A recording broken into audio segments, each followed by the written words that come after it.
Hello पढ़ाई करने वाले मित्रों, learning platform visual art and GK tutorial पे आपका स्वागत है। दोस्तों, सौंदर्य और कला पर प्रश्नोत्तर की सीरीज चल रही है। ये उसका है थर्ड पार्ट। अगर आपने पहले के 2 पार्ट नहीं देखे हों तो ज़रूर देख लीजिएगा, क्योंकि इसमें काफ़ी महत्वपूर्ण और डीप क्वेश्चंस मैंने लिए हैं और ऐसे प्रश्न हैं जो अगर एग्ज़ाम में आते हैं तो अगर जिनको उसके जवाब पता होंगे तो वो लोग अच्छे अपना स्कोर कर पाएंगे। तो काफ़ी महत्वपूर्ण प्रश्न हैं, तो आप ज़रूर उनको लर्न करिए अच्छे से। तो आइए देखते हैं प्रश्नों को। यहाँ पर हम स्टार्ट करेंगे क्वेश्चन नंबर 51 से। इस सीरीज के पार्ट 2 में मैंने क्वेश्चन नंबर 51 आप लोगों के लिए छोड़ा था कि किसने अपने ग्रंथ फ्रेंड्स में एब्सोल्यूट ब्यूटी की परिभाषा दी है। तो एब्सोल्यूट ब्यूटी की जो परिभाषा दी है फ्रेंड्स ग्रंथ में, और फ्रेंड्स ग्रंथ जो है वो है प्लेटो का। आंसर हो जाएगा यहाँ पर ऑप्शन सी, प्लेटो ने लिखा है फ्रेंड्स ग्रंथ। उन्होंने इसमें बताया है कि इंद्रियातीत आध्यात्मिक तत्व जिसकी अनुभूति मस्तिष्क में ध्यानमग्न अवस्था में होती है, ये परिभाषा दी है एब्सोल्यूट ब्यूटी की, कि इंद्रियातीत आध्यात्मिक तत्व जिसकी अनुभूति मस्तिष्क में ध्यानमग्न अवस्था में होती है, और ये परिभाषा दी है प्लेटो ने। क्वेश्चन नंबर 52 है, सिंपोजियम ग्रंथ के लेखक कौन है। तो सिंपोजियम ग्रंथ जो है इसे भी लिखा है प्लेटो ने। आंसर है ऑप्शन सी, प्लेटो। क्वेश्चन नंबर 53 है, प्लेटो ने अपने ग्रंथ रिपब्लिक में कितने प्रकार के शयनों का उल्लेख किया है। कई बार ये भी पूछा जाता है एग्जाम में कि रिपब्लिक ग्रंथ किसका है, तो प्लेटो का है। और उन्होंने इसमें अपने ग्रंथ रिपब्लिक में 3 प्रकार के शयनों का उल्लेख किया है। आंसर है यहाँ पर ऑप्शन बी, 3। उन्होंने इसमें बताया है कि प्रथम जो है वो स्वयं ईश्वर का, दूसरा बढ़ई का और तीसरा कलाकार का होता है। 3 शयन बताए हैं, प्रथम ईश्वर का, दूसरा बढ़ई का, तीसरा कलाकार का। क्वेश्चन नंबर 54 है, किसने कहा है कि नकल बुरी चीज़ है, समस्त कला नकल करती है, कला छल है, कपट है, दम्भ है, धोखा है, सत्य नहीं। तो ये बात कला के बारे में कही है प्लेटो ने, कि उन्होंने कहा है कि सारी कलाएं जो हैं वो नकल करती हैं, इसलिए वो छल हैं और कपट हैं। तो आंसर है यहाँ पर ऑप्शन बी, प्लेटो। क्वेश्चन नंबर 55 है, प्लेटो ने कितने प्रकार के तत्व को ज्यामितीय प्रतिबिंब बताया है। तो प्लेटो ने जो 5 तत्व हैं, हवा, पानी, धरती, अग्नि, आकाश, इन 5 तत्वों को ज्यामितीय प्रतिबिंब बताया है। तो आंसर है यहाँ पर ऑप्शन ए, 5। क्वेश्चन नंबर 56 है, अरस्तु का समय काल था। तो अरस्तु का जो टाइम पीरियड था वो था 384 बीसी से 322 बीसी। आंसर है यहाँ पर ऑप्शन बी, 384 से 322 बीसी, ये अरस्तु का टाइम पीरियड था। क्वेश्चन नंबर 57 है, पाश्चात्य सौंदर्य शास्त्र की नींव डालने का श्रेय किसे जाता है।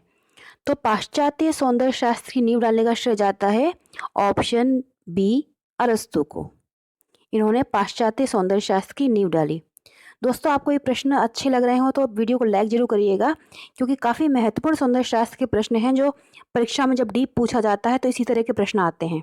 तो उस लिहाज से ये काफ़ी महत्वपूर्ण प्रश्न हैं जो मैंने काफ़ी मेहनत से सर्च किए हैं। तो आप ज़रूर अगर पसंद आ रहे हैं तो लाइक करिएगा। क्वेश्चन नंबर 58 है, सच्चा सौंदर्य अलौकिक होता है, इंद्रियों से परे होता है, यह किसने कहा है। तो सच्चे सौंदर्य की परिभाषा ये दी है प्लेटो ने। आंसर है ऑप्शन बी, प्लेटो ने कहा है कि सच्चा सौंदर्य जो होता है वो अलौकिक होता है और इंद्रियों से परे होता है। और कला के बारे में उन्होंने कहा है कि कला जो होती है वो नकल करती है, इसलिए बुरी है, धोखा है, छल है। क्वेश्चन नंबर 59 है, किस ग्रंथ में प्लेटो ने कला को देवीय मतवालेपन की संज्ञा दी है। देखिए, सिंपोजियम, रिपब्लिक, फ्रेंड्स, ये तीनों ग्रंथ हैं प्लेटो के लिखे हुए। पोएटिक्स नहीं है प्लेटो का। और जो देवी मतवालेपन की संज्ञा दी है उन्होंने कला को, वो दी है अपने ग्रंथ जो है उनका सिंपोजियम। ऑप्शन ए है इसका आंसर। इसमें उन्होंने कला को कहा है देवी मतवालापन। और ये तीनों ग्रंथ है सिंपोजियम, रिपब्लिक और फ्रेंड्स, प्लेटो ने लिखा है। क्वेश्चन नंबर 60 है, पोएटिक्स ग्रंथ के लेखक कौन है। तो पोएटिक्स ग्रंथ जो है वो लिखा है अरस्तु ने। आंसर है यहाँ पर ऑप्शन बी, अरस्तु ने लिखा है पोएटिक्स ग्रंथ। अभी मैंने आपको बताया 384 से 322 बीसी इनका टाइम पीरियड था, और पाश्चात्य सौंदर्य शास्त्र की जो नींव डालने का श्रेय है वो भी अरस्तु को जाता है। नेक्स्ट क्वेश्चन है नंबर 61। अरस्तु ने सौंदर्य के कितने सार्वभौम लक्षण बताए हैं? तो अरस्तु ने सौंदर्य के 4 सार्वभौम लक्षण बताए हैं।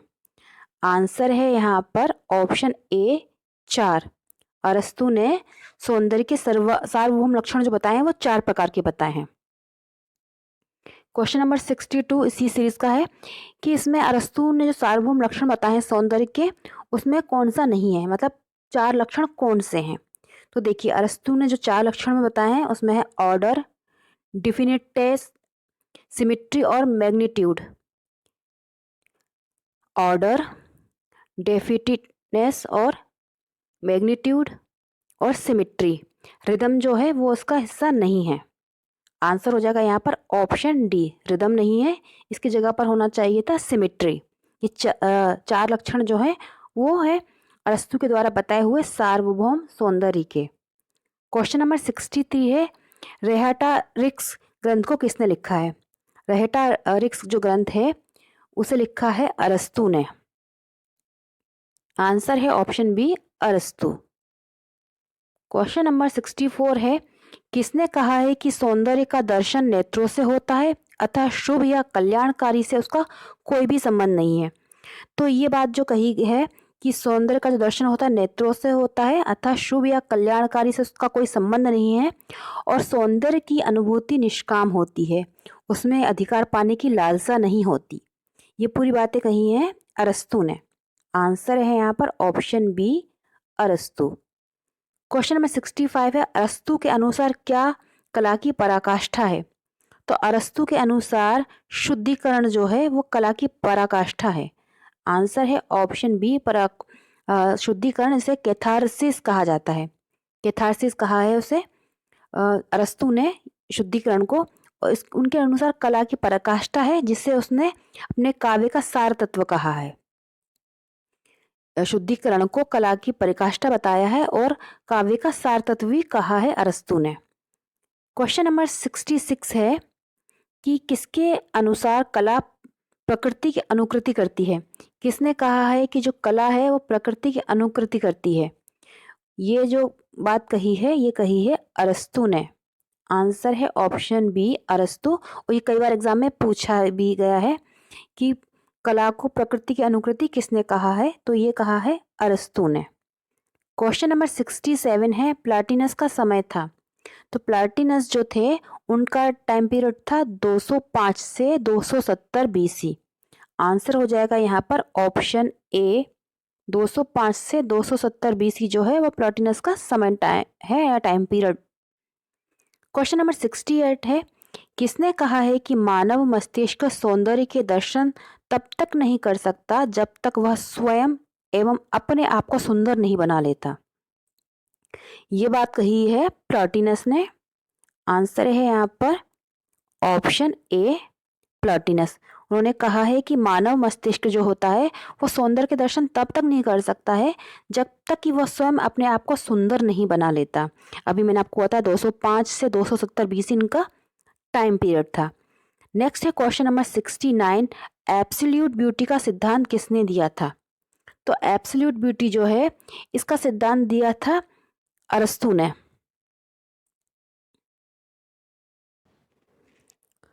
एब्सोल्यूट ब्यूटी का सिद्धांत दिया है प्लेटो ने, अरस्तु ने नहीं। आंसर है यहाँ पर ऑप्शन ए, प्लेटो ने दिया है एब्सोल्यूट ब्यूटी का सिद्धांत। क्वेश्चन नंबर 70 है, सौंदर्य भौतिक पदार्थों में नहीं बल्कि उन शाश्वत विचारों में निहित है जिन्हें सांसारिक वस्तुएं या भौतिक पदार्थ केवल अंशतः प्रतिबिंबित करते हैं। ये बात किसने कही है? तो ये बात सौंदर्य के बारे में कहा है प्लॉटिनस ने। आंसर है यहाँ पर ऑप्शन सी, प्लॉटिनस ने ये बात कही है सौंदर्य के बारे में। क्वेश्चन नंबर 71 है, एनिडस ग्रंथ के लेखक कौन है? तो एनिडस जो ग्रंथ है उसे लिखा है प्लॉटिनस ने। आंसर है यहाँ पर ऑप्शन ए। मैंने अभी आपको बताया इनका टाइम पीरियड था 205 से 270 बीसी। नेक्स्ट क्वेश्चन है 72। एनिडस ग्रंथ के कौन से अध्याय में सौंदर्य की व्याख्या है? तो एनिडस ग्रंथ जिसे लिखा है प्लॉटिनस ने, उसका जो पहला अध्याय है यानी कि प्रथम अध्याय, उसमें उन्होंने सौंदर्य की व्याख्या की है। आंसर है यहाँ पर ऑप्शन ए। क्वेश्चन नंबर 73 है, डैश सौंदर्य को एक अलौकिक अनुभूति मानता है। तो ये जो है कौन है दर्शन शास्त्री या सौंदर्य शास्त्री जो कि सौंदर्य को एक अलौकिक अनुभूति मानता है और इसे उन्होंने ट्रांसेंडल आइडिया कहा है, ट्रांसेंडेंटल आइडिया कहा है सौंदर्य को। तो ये कहा है प्लॉटिनस ने। आंसर है ऑप्शन बी, सौंदर्य को एक अलौकिक अनुभूति। क्वेश्चन नंबर 74 है, प्लेटो और प्लॉटिनस की भांति कौन था जिसने अद्वितीय सौंदर्य के अस्तित्व को स्वीकार किया है? तो प्लेटो और प्लॉटिनस की भांति प्रोक्लस थे सौंदर्य शास्त्री। इन्होंने अतीन्द्रिय सौंदर्य के अस्तित्व को स्वीकार किया है। तो यहाँ पर है answer option B, Proclus. Question number 75 है, सिसरो ने सौंदर्य के कितने प्रकार बताए हैं? तो सिसरो के अनुसार सौंदर्य के जो प्रकार हैं वो हैं 2। आंसर है ऑप्शन ए। पहला है लालित्य यानी कि लवलीनेस, और दूसरा उन्होंने कहा है गौरव यानी कि डिग्निटी। सिसरो ने सौंदर्य के 2 प्रकार बताए हैं, एक फर्स्ट लवलीनेस और डिग्निटी, सेकंड डिग्निटी यानी कि हिंदी में बोले तो लालित्य और गौरव। अब क्वेश्चन नंबर 76 है आप लोगों के लिए, आप इसका आंसर कमेंट बॉक्स में लिखिएगा कि किसने कहा है कि ब्यूटी इज यूनिटी। किस विचारक का मानना है कि ब्यूटी इज यूनिटी यानी कि संसार तत्वतः सुंदर है? इसका आंसर आप कमेंट बॉक्स में लिखिएगा। और ये सौंदर्य शास्त्र की जो सीरीज चल रही है वो प्रश्न आपको कैसे लग रहे हैं आप जरूर बताइएगा। पसंद आए तो लाइक करिएगा। और आप मेरे चैनल की प्लेलिस्ट में जाकर काफ़ी सारे जो महत्वपूर्ण चित्र हैं, उनके चित्रकार, उनका बनाने का वर्ष, किस माध्यम में है, कहाँ संग्रहित हैं, उसमें भारतीय कलाकारों की और यूरोपीय कलाकारों की मैंने सीरीज बनाई है। तो वो आप जरूर देखिएगा। काफ़ी महत्वपूर्ण प्रश्न उसमें सम्मिलित किए हैं मैंने। अच्छे से आप पढ़ाई करते रहिए, अपना ख्याल रखिए। गुड लक, जय हिंद।